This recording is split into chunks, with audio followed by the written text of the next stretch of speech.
going to go ahead and get started with our work session for April 5th, 2022. And welcome to everyone that is here in the audience and those that are online.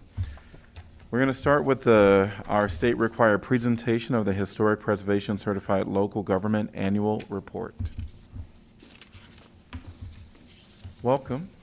Hello, Council. I am Jessica Bristow. I'm the Historic Preservation Planner, and I'm just here to provide you with some highlights of our annual report.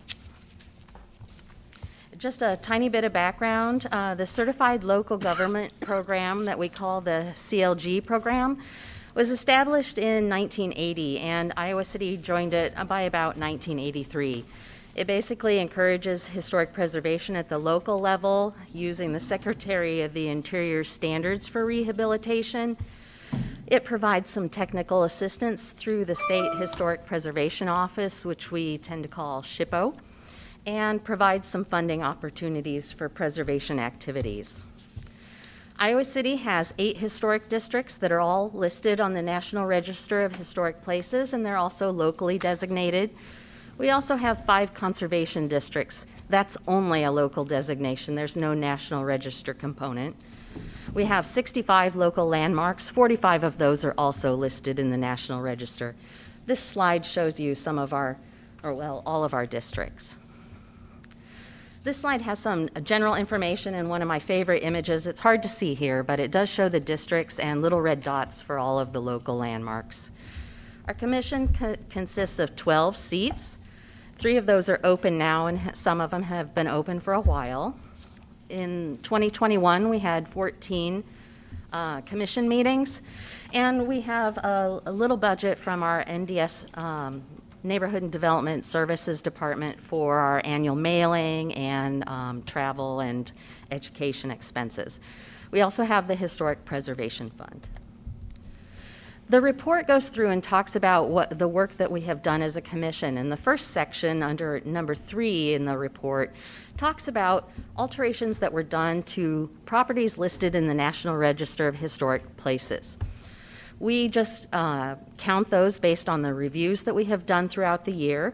In 2021, we had 41 of those. We also don't count certificates of no material effect that we issue or work on garages. So there was actually a little bit more than that. This is just one example where a permanent accessibility ramp was designed for the Close Mansion. Questions 4 and 5 in the report talk about our local landmark designation, and we did designate 6 properties in the calendar year, 4 of them in that 100 block of East College Street. We also have 410, 412 Clinton, and the Highlanders Supper Club. Number 6 in the report talks about properties that are only locally designated, so there's no National Register component, that were also altered, and we count these also based on our reviews. So these are mostly local-only landmarks or properties in our conservation districts. In 2021, not in counting the certificates of no material effect or work on garages, we had 27 of those. This is one example. It's a house in one of our conservation districts, and the commission approved a screen porch addition to the back of it. Section 8 of our report is really about the work we do with public outreach and education, providing assistance to property owners on preservation issues, working with other groups. We did have 118 applications in 2021. That's the most that we've had, second only to the year of the 2006 tornado when we had 120 applications. One of the biggest forms of assistance we have beyond reviewing and helping with planning and preservation projects is our Historic Preservation Fund. To date, we have given out 5,000 matching grants or no interest loans for properties on for projects on properties in our districts or locally landmarked. This just happens to be one example at 430 Ronalds where it went through this transformation using 3 different grants. Another big form of public outreach we have is our annual awards program. Last year was the 38th annual. We held it in July. It was postponed a little bit. This year would be 39th. We haven't started planning that yet. The last real section beyond the reporting on the commission are challenges and successes that we have had throughout the year. Of course, we had COVID. We have the open positions on the commission.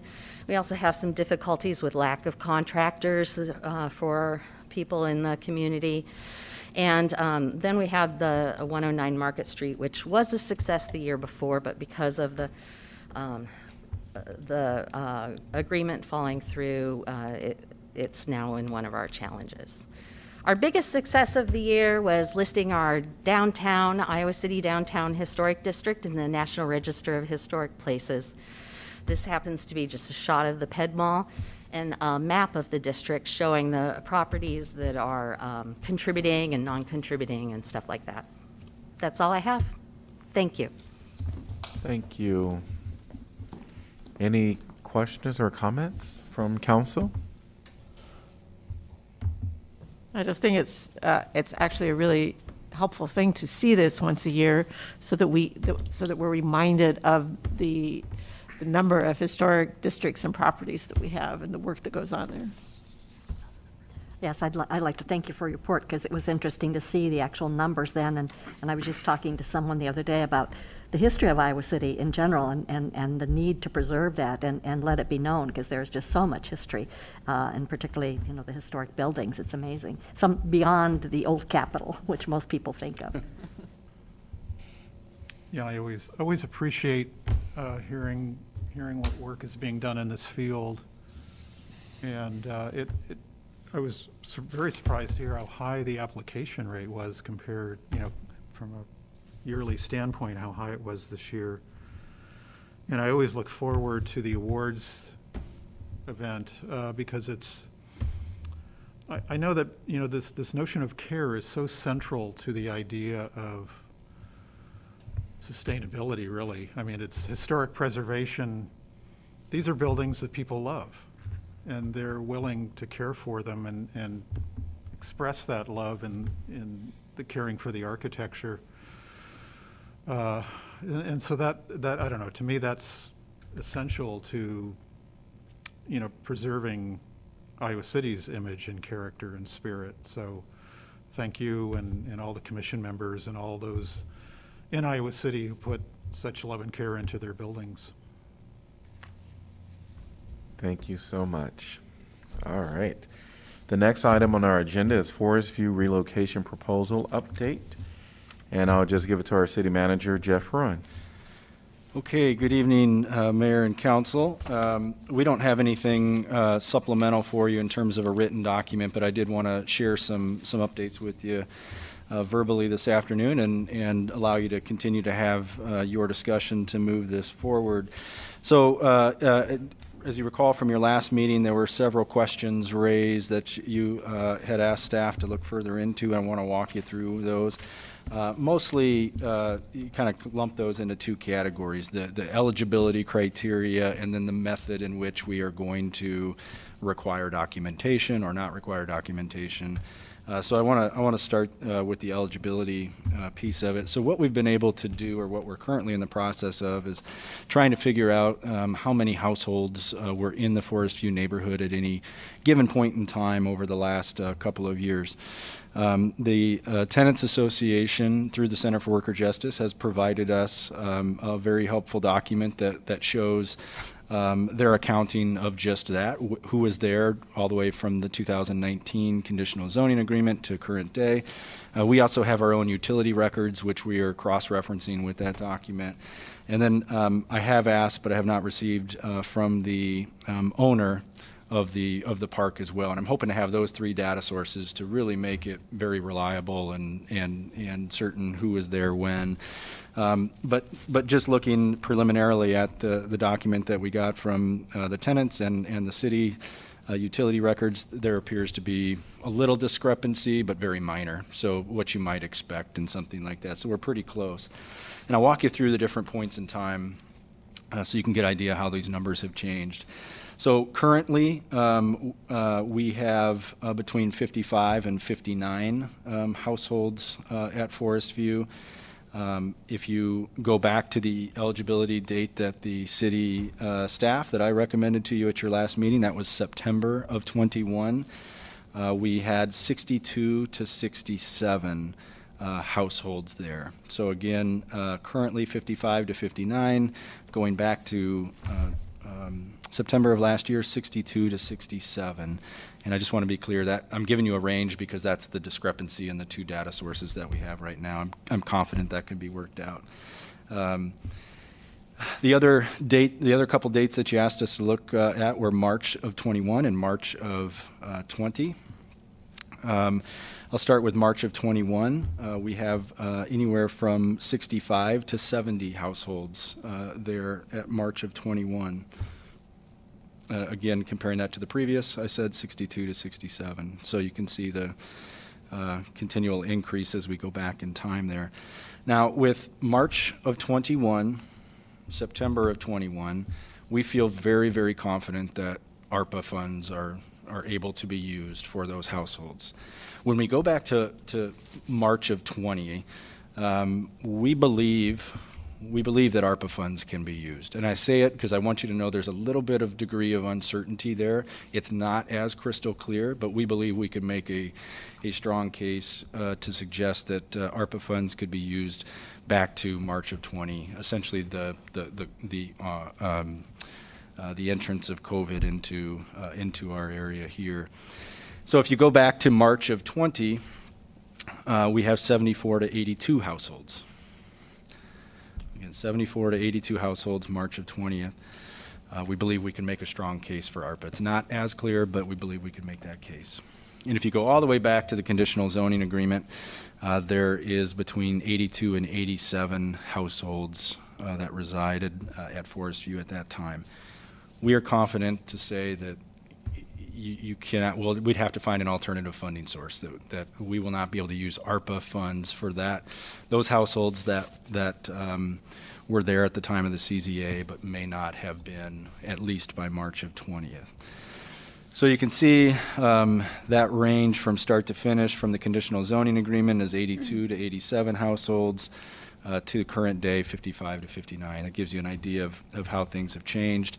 If you take kind of the max end of the range at the CZA level, you're looking at about a $1.3 million expenditure on relocation versus the current day would be just under $1 million, about 930. So you're talking all in all a range of about 400,000, speaking in approximates there. The Tenants Association did some preliminary checking on income levels. Remember, there was some discussion about the $40,000 income threshold. They have relayed to us that they have 7 households that are above that threshold, but they are also working to confirm income levels in 16 remaining households. So we don't have firm numbers yet, but somewhere between 7 and at most 23 are making more than that $40,000 threshold. I also want to remind you that it's not just the income. That if we can work with those households and understand their income, we can help cross-reference eligibility with stated federal programs. And even if they're not using those federal programs, if they're eligible to use federal assistance programs and make a little bit more than that $40,000, they still may be able to self-attest there. So a little bit more work to be done there, but that gives you an idea. Just to do the quick math, if there's 7 households above that income threshold and we decide to use other funds to address those households, that's a little over $110,000. So it gives you a little bit of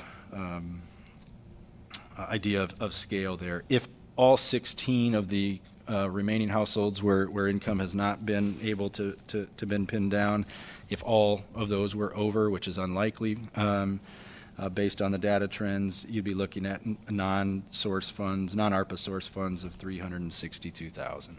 Okay, so that's a little bit of the range. That's a lot of numbers, a lot of dates. Can I clarify anything for you at this point on that information? Can you just go back and you talked about a range of 400K and it was the difference between 1.3 million and roughly 900K, and what were those monies attached to? in So terms that's of the population. If we funded everybody that was at the park with the signing of the CZA, at the upper end of the data that we have right now, it's 87 households. That would be 1.3 million. Okay, thank you. And then the 929,000 represents the 59 households that live there now. And of course, our recommendation was that we go back to September, but I thought it was important just to give you those numbers now so you understood the. And the CZA was in 2019. 2019, yes. And Jeff, I think there was some question that would it be possible and what would the difference be then that those folks that had already moved out could get a partial, not the grand total of the ones that are still living there? And would that make a difference, and how could we figure that? And is that possible to figure that? You're right. So at that point, if we're going all the way back to the CZA and we're looking at those, it's maybe 5 households. There's a little bit of uncertainty there, but between that moved out between the CZA and the onset of COVID, it's probably roughly around 5 houses. We would have to use non-ARPA funds, which means that would be taxable for the recipient.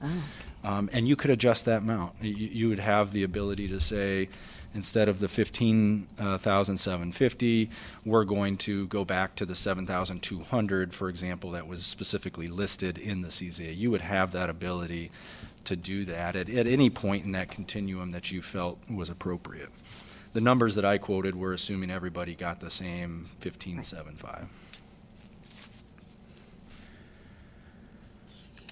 I think it might be helpful for us to move this conversation along a little bit.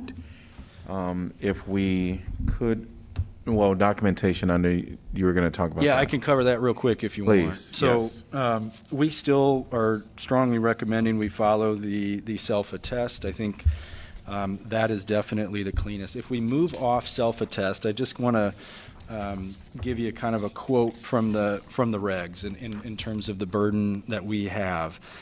It has to be based on academic research or government research publications through analysis of their own data, meaning the city's own data, or through analysis of other data sources. It goes on to say, when quantitative data is not readily available, recipients may also consider qualitative research in sources like resident interviews, feedback from relevant state and local agencies, such as public health departments or social service departments. And it also talks about the need to do that research prior to determining the outcome. So before you determine how to offset that disproportionate impact, you have to prove there is disproportionate impact. And we're kind of past that point now. I think we could probably work around that, but if we're trying to make this less burdensome on the residents, I just don't think we can go down that path. I think we're going to be in a situation where we're doing surveys, we're interviewing folks. It's going to drag this process out quite a bit. I think Councilor Thomas made a good suggestion at the last meeting that if you still want to provide funding for those that are above that income threshold, that maybe you should look at using local funds. And of course, that does introduce taxability. But that would be the method to get this moving the quickest, and I think would be probably best for all involved. I wish we could simply declare it a class without, with just using census data or something like this, but there's not enough there, in my opinion. So, Jeff, you didn't think we talked about, as far as the disproportionate impact, that the developer, the argument is because of COVID, the costs and the expenses, and this is primarily why they have just washed their hands of this. But you don't feel that's a strong enough argument for that disproportionate impact? I don't think that, and I think the evidence that, frankly, we have is that the project was in jeopardy well before COVID. And unfortunately, I'm sure COVID did not help, but it may have taken a project that was on shaky ground and finally ended it. But our discussions with the developer really fell silent 6 to 8 months prior to COVID starting. So we still think that self-attest is the way to go. I understand it's not perfect, but I think that's going to be best for all involved, and I still think there's some ways that we can assist those that may be over that income threshold. Thank you. So I do want to just remind council that we'll end our conversation at 5:45 today, but we'll be able to pick this up after our formal meeting. So in order to maybe kind of answer some of the questions that are still lingering out there, I thought maybe we can tackle some of those first. The most simplistic will probably be the documentation. Staff is recommending self-attestment. I wanted to just get council thoughts. I agree with Jeff's suggestion. I'm happy to see that there really weren't many above the 40K threshold, so it's a manageable figure to address by providing the funding ourselves. Okay. And then that's the next question that's kind of attached to that. So those that are above the 40K, is council comfortable using funds from another pot of money that is not COVID related? If we should. Right. With the understanding that some of them may turn out to be eligible for other federal government programs and therefore still be eligible for ARPA funds. That's correct. Yeah, which I think, Jeff, you said the word if. Right. If they are eligible, and I think that's a very big if. So I think we have to be cautious of that. Right. I mean, but you could have a family that earns a certain amount and would turn out that they're eligible for SNAP because they have a larger family or something like that, but aren't currently getting benefits, Right. for example. So, but yeah. So I'm seeing a consensus on that. And then the one that may take a little thought process is really the time frame of who would be eligible for the funds. We have all the way back to the CZA, which is in 2019, up until current. I don't know if anyone has any thoughts or suggestions. I think I was the one that brought that up too, that couldn't they, those ones that were there at the signing of the CZA, they were given that hope and dream of having safe, affordable homes, and I saw the condition of some of the homes that had been abandoned by some of those probably folks, and some that are still standing and some that have been demolished, and I certainly, they were not livable, they were unlivable, and I don't blame those folks for leaving, and I think that they should be compensated in some manner for maybe the cost. They're probably still suffering financially from what they had to put out when they abruptly left because of the condition of their homes. So I'm under the belief that we do have to compensate them at least partially, not for the total, those ones that are still there though. I do have at least some thought and a proposal that I'll put out there, and I think take it with a grain of salt. You all can take it or leave it. My proposal would be for everyone that's been there within the 2022 year, get 100%. Anyone that was there during 2021 gets 75%, and then 2020 gets 50%, and then 2019 gets 40%. That's just my throw it out there, and then we can, if you don't like it, leave it and throw out your own thoughts.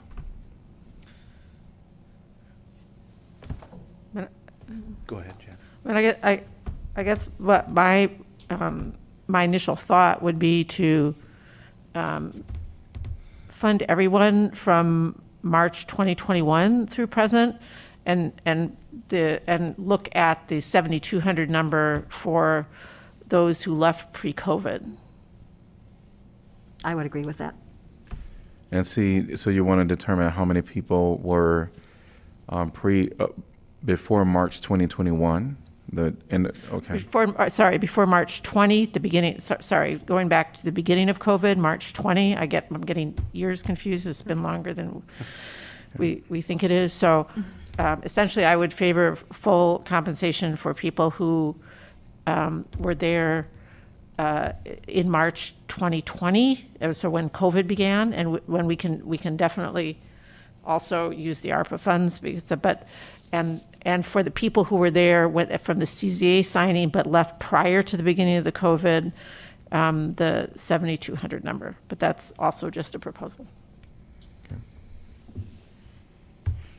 I think I would be in agreement, at least up to the March of 2020, and from the period from March 2020 back to the CZA. I'd love to hear some more input from the Residents Association before coming up. I'm willing to listen to some arguments. My initial reaction is just let's do it the same all the way back to the CZA, sort of where my position starting off on this. But I'm certainly willing to listen to other points of view, and definitely want to make sure we're hearing from the residents before we make a final decision on that. But at least we're in agreement all the way back to March of 2020, I think, at least Councilman Weiner and I. Yeah, I also, feel that March of 2020 seems like that's a good cutoff point, certainly with respect to the ARPA, and it's great that we have that opportunity to tap into that fund for that. In terms of I do think we need to go back to the 2019 CZA as well, which fortunately is only, it looks like, about 5 more people, roughly. So we're not talking about a large number. I think certainly the $7,200 figure would be a baseline. I too think would be interested in hearing from the Forest View community, but that's the figure that was in the CZA. So I think that would be a starting point for me to be thinking about that. I'm a little worried about us, continuing to push this out further. I think we know that the residents have asked for the full amount going all the way back to the CZA. So I think we have at least that level of input. And I think just for expediency's sake, my preference would be to try to get as close as we can to getting our staff to a final structure. I like Councilor Weiner's suggestion. I think, holding to the promise of the CZA for those in June, I think it was June of 2019 with the 7,200, and then the larger amount for the period that we believe we can use the ARPA funds of March 2020 going forward. Just to kind of piggyback on what has been said, and I feel like I've benefited from having a lot of people speak before me, but I do think that the most that we can use the ARPA funds makes a lot of sense. And Jeff, I'm sort of writing furiously, and you said most likely going back to 2020, the ARPA funds can be used. So I definitely want to look into that as expediently as possible. But I remain, like Pauline had said, and like many others, like Laura, we got to be expedient. And I think that we could look to the CZA for sort of a baseline for that small number of households that are not covered by this other. I don't want anyone to get left out.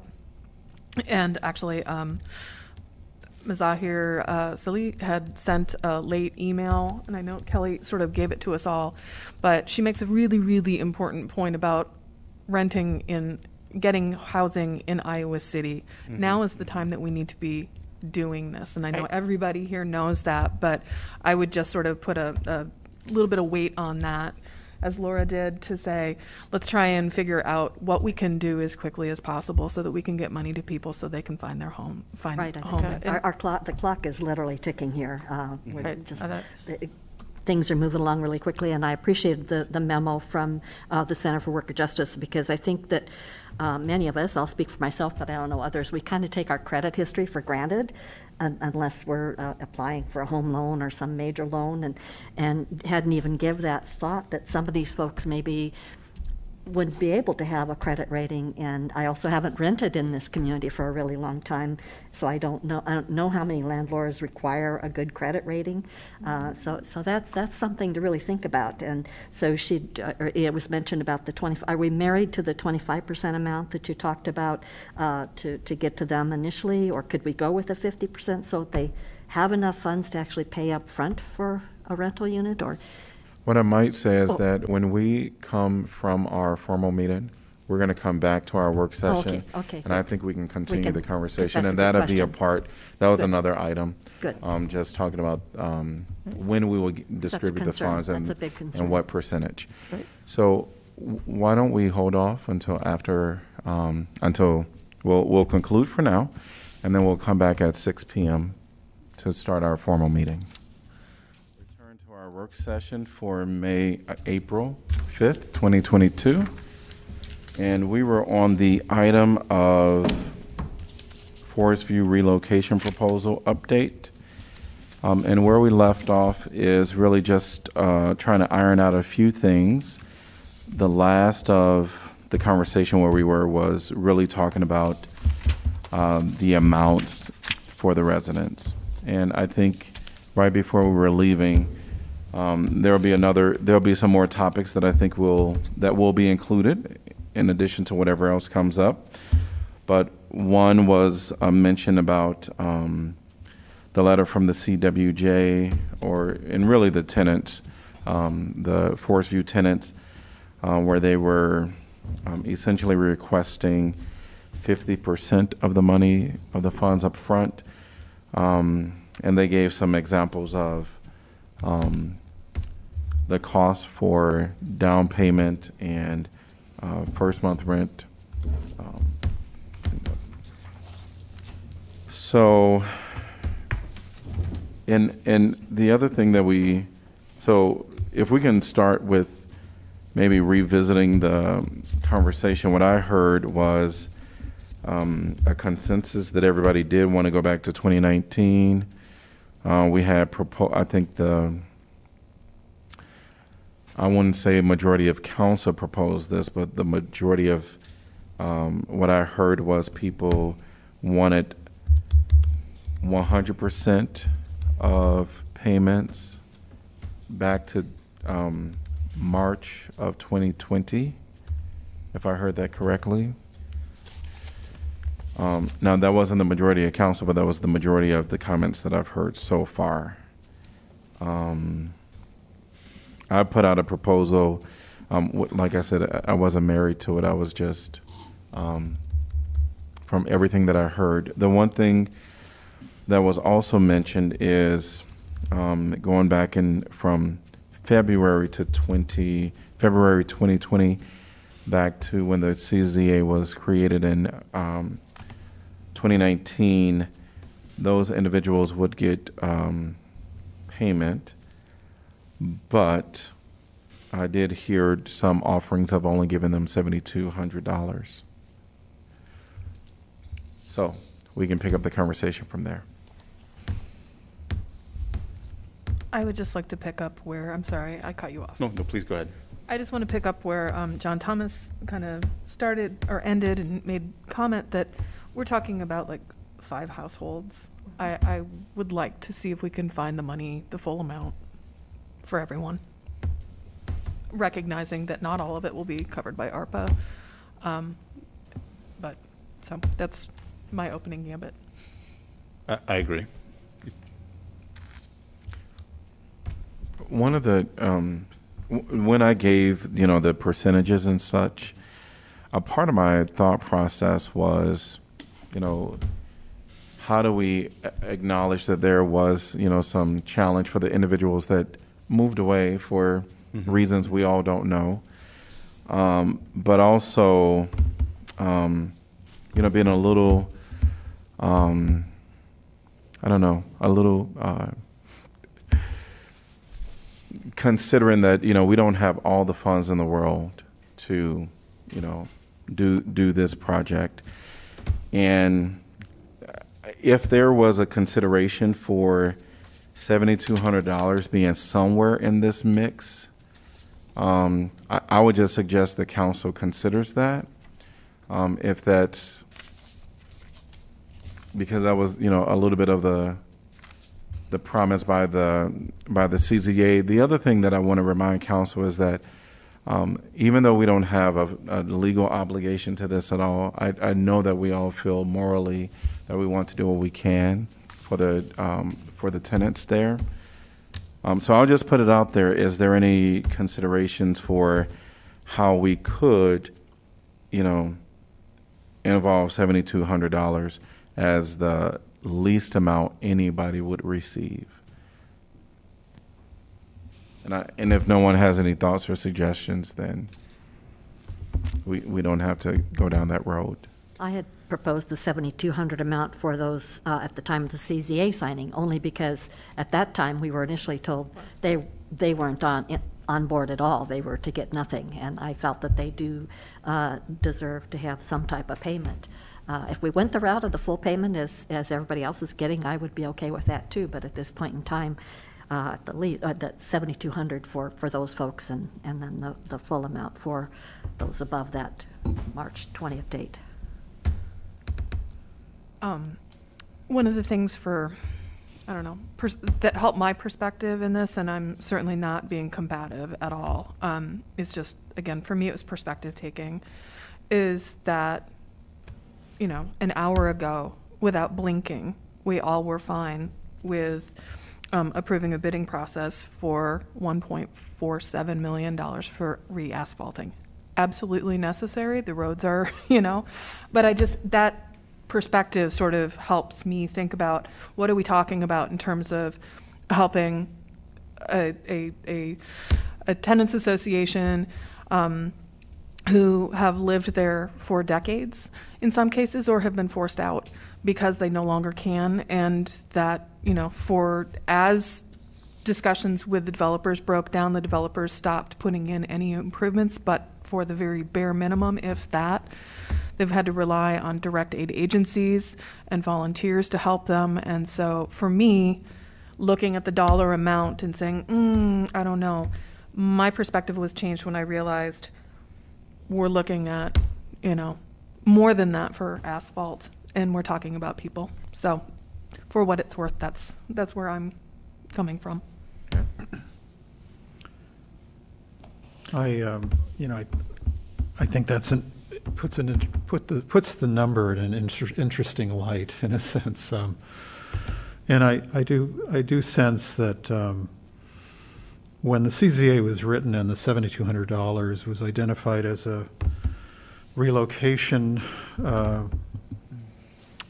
amount that was stipulated at that time, I don't think very many people who signed that CZA were thinking that that's what the outcome would be.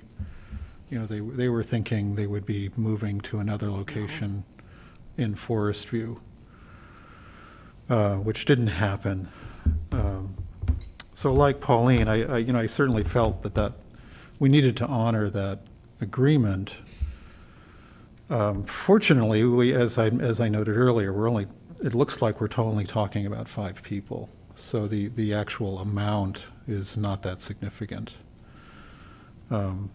So short of actually trying to identify and locate those people and contact them and ask what their financial circumstances are, I would say we could just simply make that decision and give them the full amount that we decided we would give to the others. So I think I'm hearing him. I agree, and I would say, Mr. Mayor, even though I think I agree with the full amount, and thank you, Council Member Alter, for putting into words some of those sentiments. But thank you, Mayor, too, for coming up with something to get the conversation rolling. I just want to acknowledge that I appreciate that, and that there's value in that too. So it does sound like the majority of council is wanting the full amount.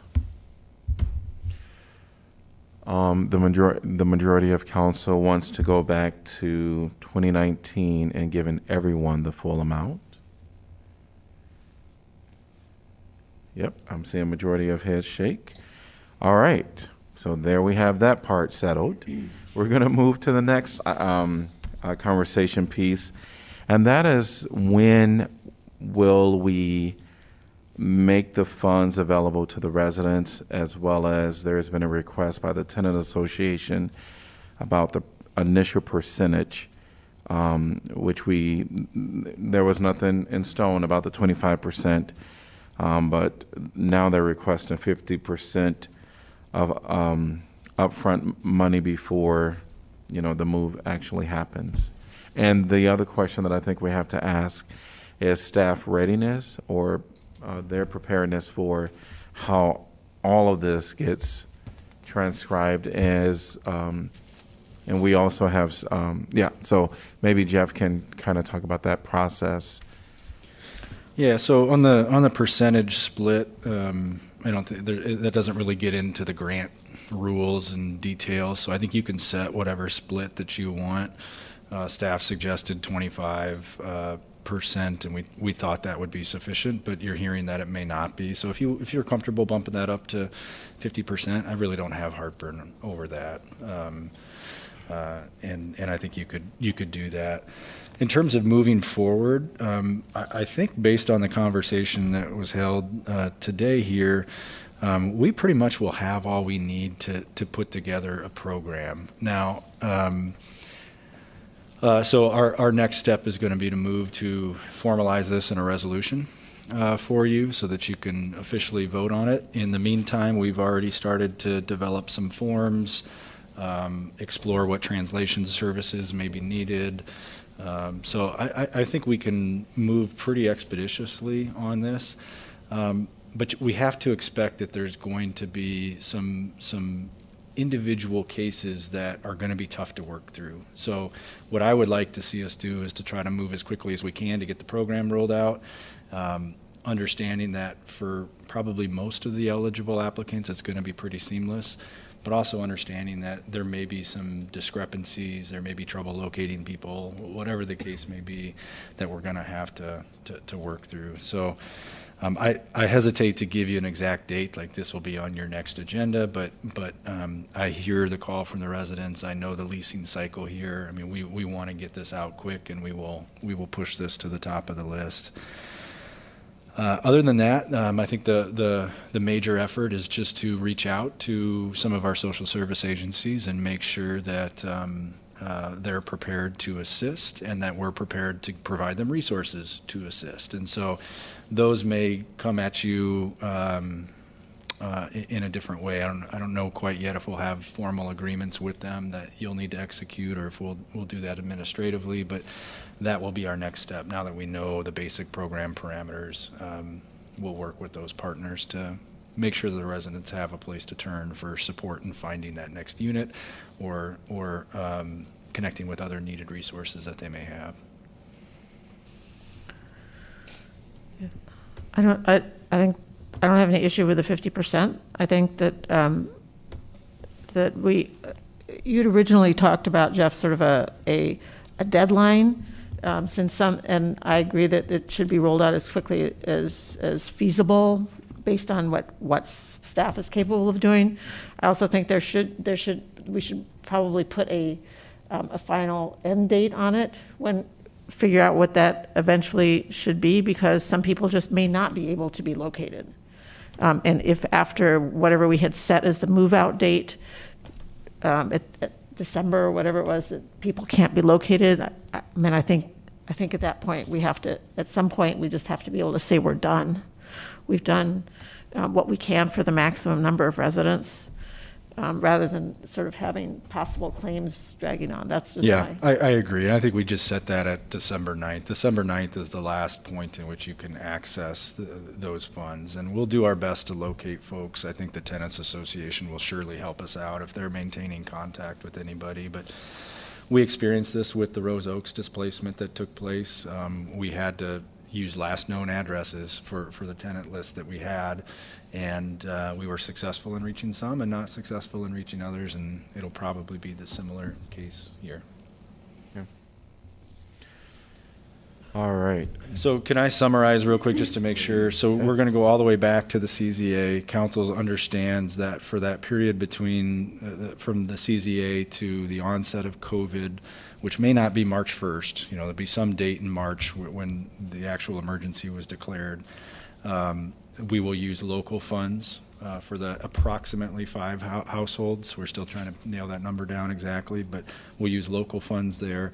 I'm also taking away that we will use local funds for anybody that can't meet the income threshold to be eligible for the ARPA dollars. So that could be a different subset. So I'm kind of giving some rough guesstimates here, but we're probably looking at a minimum of 250,000 in local funds. Could climb up to 300 or 400 would be my best guess at this time. Is what you're committing to. The rest would be funded through the ARPA process. The percentage split, I think I saw enough head shakes to say 50-50 is fine with everybody. And you're comfortable with us moving ahead with that self-attest method as opposed to the study approach. Yeah, I think the only thing that I'd add is that we just need to make sure that the people who get local funds understand they're taxable. Yeah, we'll try to provide some guidance to them when we distribute those funds. I just want to acknowledge communications that I've gotten and discussions I've had with people from Forest View and also my observations. A thank you to our city manager and staff for working so closely with the residents and making them a part of the conversation at every step of the way, and for taking on this task that they have in front of them and being in the work that they're about to do. So thank you. I just want to echo that sentiment, and thank you also, staff, for your willingness to create an ARPA program so quickly and so flexibly and so much in line with what we're trying to accomplish here. So really good problem solving. Thank you. Yes. All right, if no other comments, we're going to move on to the American Rescue Plan update. And we're going to ask Rachel Kelberg to come forth. Hello, Mayor and City Council. Oh, is this off still? They'll kick it back on when you start. Oh. Hi, Mayor and City Council. So my purpose tonight is really just to give you a status update on where we're at with our ARPA spending priorities. So to do that, on your work attached to your work session agenda was a memo that I had drafted, kind of outlining that where we're at with each of these. So I'm really just going to walk through that. And then attached to that memo also was the presentation that we had presented at a September work session. And if you had a chance to review that, that really just provided kind of an overview of all of the public input that we had conducted, what we heard, and then ultimately our recommendations based upon what we heard. And those recommendations that we presented were agreed upon by council, and so those were broken out into really two categories. The first category was these emergent needs, these kind of issues that needed to be addressed rather quickly, and then a second category of strategic investments, which were some of those kind of more transformative, longer term, bigger picture investments that we saw value in using these funds for. So I'll kind of walk through each of these just to give you a sense of where we're at. So I know you're all aware that we were allocated $18.3 million. We have about half of that in the bank right now. I'd expect we get the other half later this spring. And we have made one funding sub-award, so that was to Mobile Crisis that you all approved a couple of weeks ago. So we have about $17.3 million remaining. Of course, we know that we have a couple that are coming up in the coming weeks.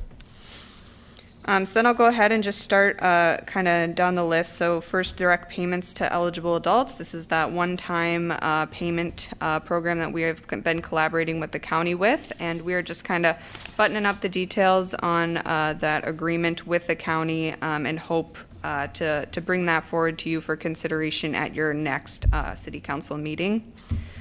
Eviction prevention, this was something that we had invested in throughout the pandemic, and so we wanted to kind of look at ways to continue to meet this need going forward. We had kind of put these conversations on hold, knowing that the state had kind of indicated that they may also be using some federal pandemic dollars to address this need, and they did make an announcement that they are going to be contributing about $22 million to a rapid rehousing program. So with that knowledge, we've kind of resumed those conversations and are looking at how we can kind of support that state's investment through our coordinated entry process, as well as perhaps a risk mitigation fund. Housing repair and relocation, of course, we just kind of discussed that, so we'll move forward with the Forest View Plan in the coming weeks. And then the emergency nonprofit assistance. This was something that kind of we heard about immediately, kind of when we had conducted public input, it was still kind of in some of the height of that immediate need. And so we heard a little bit about a need for some nonprofit assistance to meet some of that increased demand. We haven't necessarily been hearing that as much from the nonprofits. Many of them have also benefited from some other assistance sources throughout the pandemic and now. So we're actually recommending that this recommendation kind of gets wrapped up into the social service capital funding priority that I'll talk about in just a few more here. So then moving on to those strategic investments, the BIPOC Business Support Framework and Infrastructure, ASTIG Planning and RE Connect Collective is currently leading an economic inclusion study. We hear that's going well and that they're really making a final push to kind of hear from everyone, and we expect that will be done, will be presented to us in June of 2022. We also expect that will include some recommendations which will kind of help guide us in our conversation about how we want to invest in BIPOC business support. And then for social service needs assessment and capital funding, we've talked about doing kind of just a needs assessment of all the social service agencies in the area. We really think that in order for this to be successful, and the nonprofits agree, this needs to be done at a county level. The county has indicated that they are interested in this sort of collaboration. So we just would recommend that when council's ready to move this item forward, schedule a work session to discuss this. We would need to gauge whether the county is still interested in pursuing something collaboratively here. Otherwise, we would suggest perhaps exploring just the development of a capital grant program to meet some of those capital needs for nonprofits. Some of that capital funding isn't always funding that they can find through other funding sources or grant programs. Affordable housing, really the key one here that we'll be looking to move on in the coming months is with the Housing Trust Fund of Johnson County. So we've started some kind of preliminary conversations with the Housing Trust Fund. Obviously the structure, the details, none of that's yet decided. We would probably recommend that we look to the Housing Trust Fund for some of their ideas there. They've been great stewards of our dollars, and we'll just move in. We expect that in the summer we'll be able to bring kind of a more formal proposal forward to you there. Mental health services. So this item was, again, that subrecipient agreement you had approved a couple of weeks ago with Community to expand mobile crisis outreach. And we will continue to monitor that as we go forward. The next few here, workforce development. We had some great ideas brainstormed throughout our public input session, and we started a couple of those conversations as well early on. We would just need to revisit that as council directs us to. And then climate resilience, hazard assessment planning, again, would be something that would be pending a city council discussion. And then for small business, arts, culture, and tourism investments, we have a small business kind of assistance framework in place, so we would be able to act quickly on that if that was desired. We've also talked a little bit about the opportunity to kind of bolster some economic activity in the community through investing or a partnership with Think Iowa City. And then finally, just a reminder, of course, that we do have the option to take some revenue replacement dollars. The Treasury is actually requiring us to elect to do so, either through a calculation or a standard allowance of $10 million. So that funding does remain available for any needs that perhaps aren't as flexible within the kind of the guidelines of the U.S. Treasury. So that's just kind of the outline of where we're at. I'm happy to answer questions. Could you explain again the last thing that you just talked about, the revenue replacement piece, please? Sure. So the final rule, I'm sorry, the U.S. Treasury allows local governments to opt to basically replace revenue that was lost throughout the pandemic to use for the provision of government services. They've been pretty intentional in their guidance that this is to do exactly that. So if there's a need in our community that we maybe can't necessarily achieve using ARPA funds because of kind of that stricter guidance in the final rule, this has kind of presented itself as a way to create even more flexibility within the ARPA funds.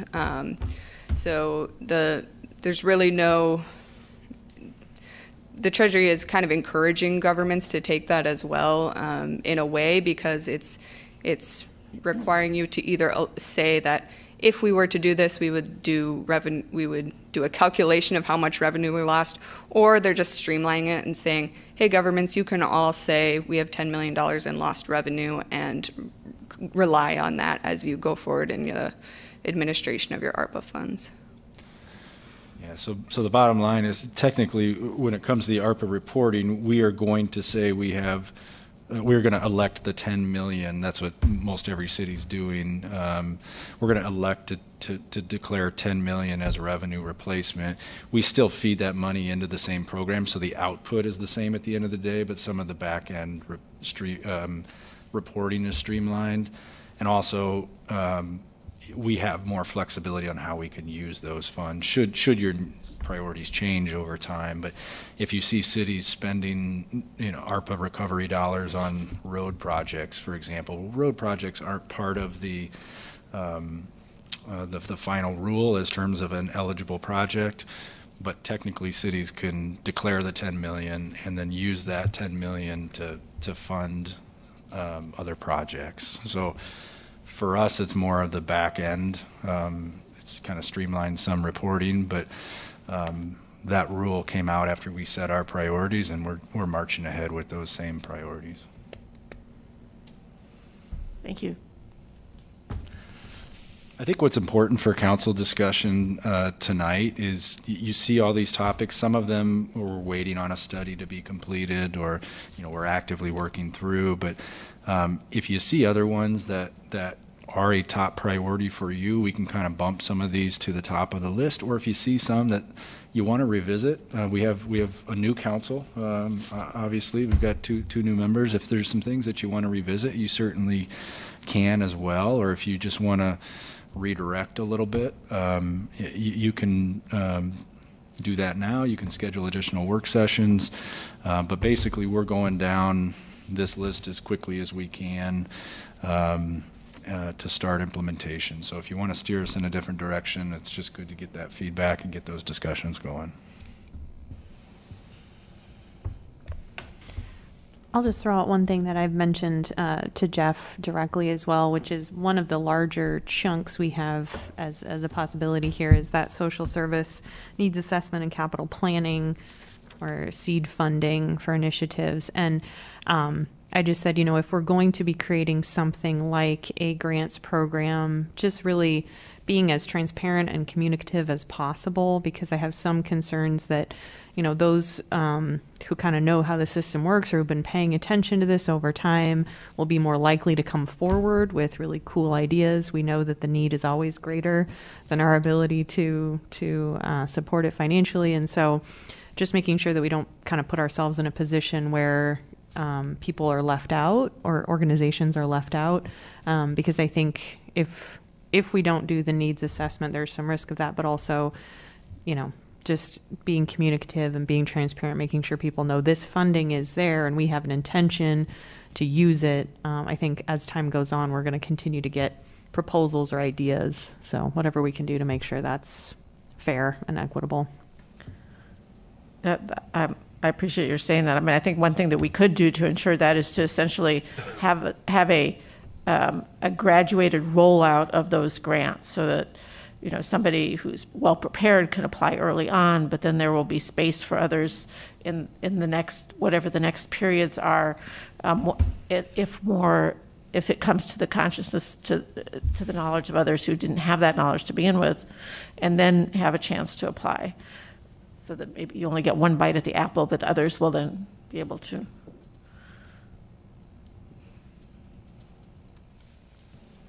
All right. Any other thoughts? Thank you, Rachel. We are going to move on to information packet discussions. We'll start with March 24th.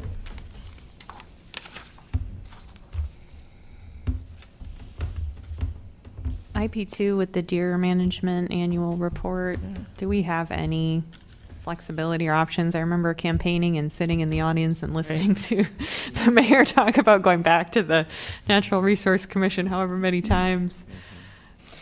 The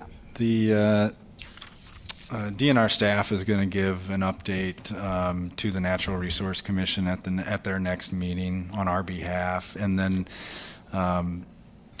we may, as staff, we may go before the Natural Resource Commission at their second meeting or their following meeting later this summer to answer any questions they have about our situation. But what we're really trying to do now is work cooperatively with the DNR. We want to use their expertise to make our bow hunt program more successful, while respecting the community's wishes on the boundaries, so to speak, of what bow hunting could be done. So I think they've got some ideas that might help us improve the numbers that we're seeing out of our bow hunt. But we're also sharing with them, the data that you see here. We had a more in-depth discussion with them a few weeks ago to say, even if we were to double or triple our success rate with our bow hunt program, we're not going to get in front of this. And so we've sent them kind of the exact locations of where we have accidents, and we're trying to say, if a community-wide sharpshooting effort isn't acceptable still to the Natural Resource Commission, can we explore some very targeted ones in areas where we clearly are having some property damage and risk and have some significant public safety risk that seems to be growing quickly with the population. And the staff is definitely open to having those conversations with us. I think as long as we continue to try to work and improve our bow hunting program, I get the impression that they may be open to us revisiting a limited sharpshooting just to get in front of the situation. Mayor Teague joined us for at least one of those NRC meetings.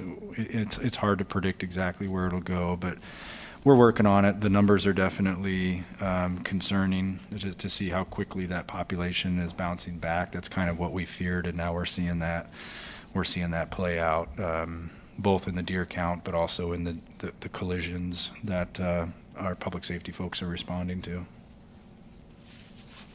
Yeah, I appreciate all the work that's gone into revisiting this, and it always did seem to me to be something where, we're proceeding in good faith. We've initiated the bow hunting. Let's see how it works, and report back to the state on what our findings are, and see if the state then can see that we may have reasonable argument to do a hybrid if necessary to try to bring the numbers down.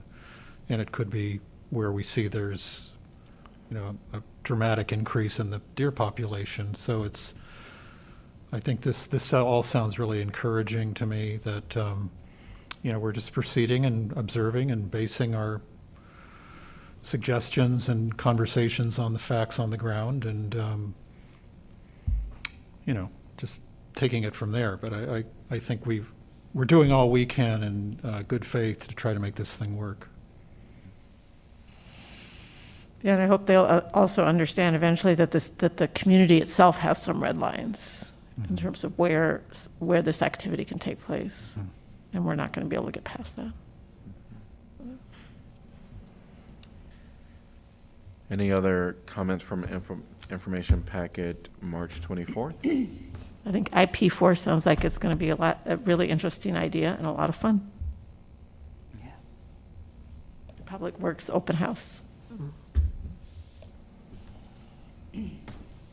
All right, moving on to March 31st, and we do have the joint entities meeting agenda item for April 18th.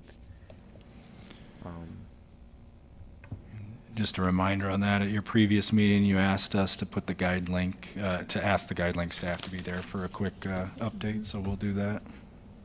Were there any other additional things council thought of? I mean, I don't, none of us know where the pandemic is headed at this point. I think it would be helpful if they're willing to have Sam Jarvis or someone speak as well, just to give a broader community update for the county and the I state. think that'd be great. Yeah. We know that we still have the child care for future. So. And I don't know if it's appropriate now, but I have talked to Jennifer Banta, who is she was part of the statewide kind of task force on childcare that helped provide recommendations to Governor Reynolds, but has been very, very active with a local coalition here, actually in the county. And she would be willing to come give a brief presentation.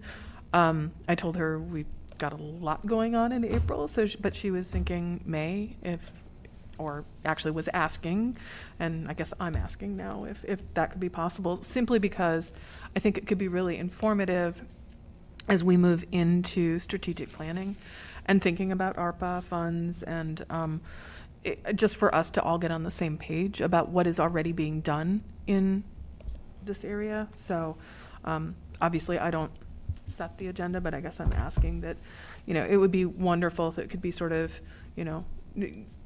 late spring as we start to talk about stuff. Yeah, I realize that's separate from the joint entities, but Sure, I so- just kind of hopped Yeah. the line there. Yep, so I want to just make sure that council know that you're referring to our work session. Yes, I Having her come apologize. here. And I think we took a census of wanting to do that, and we'll get that on the work session in the future. Yeah, but I think that's a great idea. I leapfrogged, sorry No, about no, that. but yes, definitely on the joint entities meeting. Yep. We want to have that in the future. I don't know, I mean, we can certainly propose it, but we already have a big item on there, guide link, could take up some time. And it's, I think, appropriate for guide link to kind of get out there as well and give an update. Yeah, just to be clear, I hopscotched over and I went immediately to our work session discussion as opposed to talking about that being on joint entities, because I know that the last time we met, you did bring it up, and I know there's interest. So I think as we all get better information, then we can go forward. But no, I was not suggesting it again. Yep. Has the request to the county already been submitted for the joint, for a guide link? No, not yet. School I board. was waiting to get more info. Okay, and did we confirm that guide link is available yet, or not quite? I have not, but I can reach out to Abby Okay. and The make sure. reason I ask is because I know at the last meeting we did talk about childcare. So would we consider really reaching out for the childcare update at this joint entities meeting, and then, no? Like I'm the expert here. No, I was thinking more that Jennifer would be able to come and speak to council so that we Okay. could know sort of like what opportunities and possibilities there were for Iowa City as we start thinking about strategic planning and whatnot. All right, so I just want to make sure, your hope is that that conversation happens here first before it goes to the county, the joint entities meeting? I wasn't thinking that we would do childcare at a joint entities. At all? Not this one, no. Okay. No, I'm sorry. That's where I was. All right, no things worries. Confusing. We'll stay with Guy Link Center, the Guy Link, and then we'll talk about childcare at the joint entities meeting in the future. Any other item related to March 31st info packet? Well, the traffic nerd in me noted this letter from the Iowa DOT on pavement markings. In reading the letter from DOT, it referred to the placement of a multi-component durable liquid pavement marking material for the new center and edge lines. Do you know what that material is? The reason I'm asking is, I think I've raised in the past how I see our some of our pavement markings fade away very, very quickly. And this sounds like a more durable material that the Iowa DOT is using, at least in this project. So I was interested to know what precisely was being used and start from there, but perhaps that kind of material could be used in those applications where we felt a more durable material was appropriate. We'll have to circle back to you on that. Yeah. Any other items from the info packet, March 31st? I guess I'd just highlight the electric bus bash on April 22nd, which is Earth Day at Riverfront Crossings Park. Yeah, that was at IP15. So excited to see that. Mayor, I was also hoping you could, everybody could pull out the tentative meeting schedule. I've had a little bit difficulty finding consensus for our strategic planning meeting. It does look like that will have to be in May at some point, and again, we're looking for a half to 3/4 day that could work for the entire council. I've got the dates in May that are open to the facilitator team. I don't know how best to go about this. Previously, we were looking for Monday, Wednesday, Friday, starting at 9:30, and that's where we were running into some trouble. So whether we need to push that into an evening hour, late afternoon, evening, if that makes more sense, if you want to explore different days of the week, I'm not sure, but the facilitators have some pretty good availability here, so if anybody wants to throw out some days or ideas, It does Wednesday work for people Are there any as a Wednesdays- starting? I mean, are there Wednesdays that work for ECOG? so the 4th and the 18th are the only two that are open in May, and the 4th, the city attorney is not available, so the 18th could potentially work. I would be available on the 18th. That works for me. I'm good for the 18th. This is far enough out, I can do it. Okay. What time are we? Yeah, I can do it. Do you have a preference on time? So you have a council meeting the night before. Would you rather start 9:30, or would you want to push that a little bit? I'd rather not push it. Yeah. 9:30 is fine. Keep 9:30? And just for a time frame, what were we planning? I would say we probably need a minimum of 4 hours. I'd like to say maybe plan on 5, and maybe we don't get there, but 4 to 5 hours is probably what I would target. If that's too much, if you have commitments or something, that's fine. Just let me know. We can put a hard end date. It'll just affect how we plan for that day. And what was the start time again? 9:30. 9:30.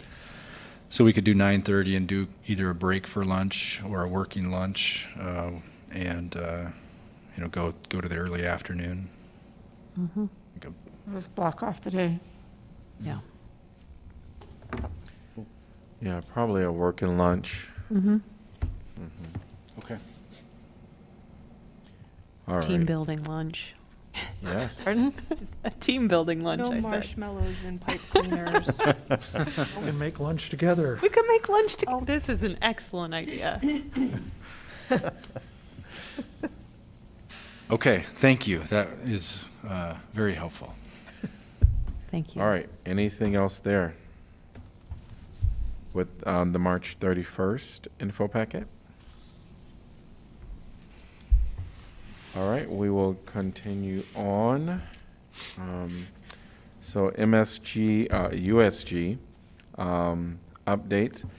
They are not able to be here, but we did get some updates, so I'll just kind of read through them. So USG will stock the East Side Food Pantry with sustainable menstrual products for UI students, such as menstrual cups and period underwear. Almost all of the magnets have been distributed to places around campus, the community. And there was also more magnets dropped off at City Hall yesterday. USG met with Iowa legislators to advocate for student resources at the state level. University of Iowa students met with about improvements for higher education institutions in Iowa, including student apartment, rental, and mental health resources and state funding on last Thursday. Many USG members are in D.C. for the week for Big Ten on the Hill lobbying legislators on many issues, including things that are really ensuring basic needs. That includes addressing food insecurity, mental health accessibility, specifically advocating for a TREAT Act, expanding PSLF, which is debt forgiving jobs. If you want more in-depth explanation of what they advocated for, Ellie is actually there and she can share more information when she get back. 30 rooms in the IMU will be available during the lease gap during periods, according to Tanya Vilhauser at the April 1st off-campus housing meeting. Still getting information on how students can apply to this from Tanya, as well as strategizing ways to get information out to students. USG voted to renew its support for a sustainability general education course that will be implemented university-wide. And then Patrick Johnson and Vera Burkowski made an unopposed run for UI student, government president, and VP, and are elected for the 2022 through 2023 executive ticket along with many senators. So we'll have our new people joining us this fall. Those are their announcements. Anything else for the good of the cause today by council? Just a reminder, we have MPOJC tomorrow, which I think is everyone except you, Mayor, 4:30. And there was a JEXA meeting, which the budget was approved. Also went through the audit report, and I mean, one of the best things that JEXA ever did was transfer. It appears for a whole variety of reasons was transfer its essentially budget and accounting to the city of Iowa City. Which has helped provide different layers of control and really accurate budgeting, and they got a great report from the auditor. So great. Anything else for the good of the cause? We are adjourned. Enjoy the rest of your evening.